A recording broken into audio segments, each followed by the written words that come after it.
Ukraine's European allies put on a show of support for President Volodymyr Zelensky. This comes as the U.S. is pushing a proposal on a deal to end nearly 4 years of war sparked by Russia's invasion. First, let's tell you about the latest from the war zone. Ukraine has launched a fresh attack on Russia. A drone attack damaged residential buildings and injured 14 people. This was in an area and is a region 900 kilometers away from Russia's border with Ukraine. Russia has also sharpened its attacks.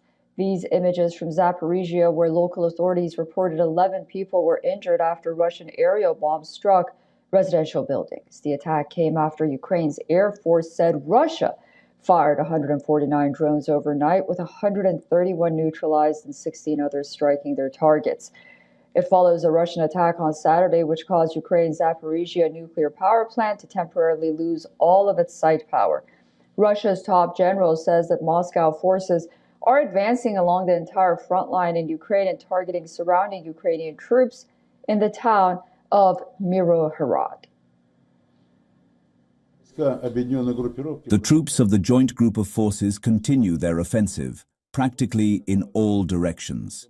During the report to the Supreme Commander, Russian President Vladimir Putin, about liberation of Krasnoarmysk, the Russian name for Pokrovsk, on December 1st, the Supreme Commander ordered to defeat enemy's units, over military officers listening, in areas to the east of Krasnoarmysk, Pokrovsk, and in Dimitrov, Russian name for Mirnohrad.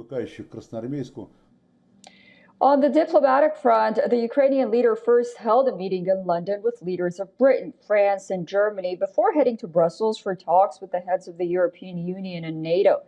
Afterwards, he was to fly to Rome for a meeting Tuesday with the Italian Prime Minister.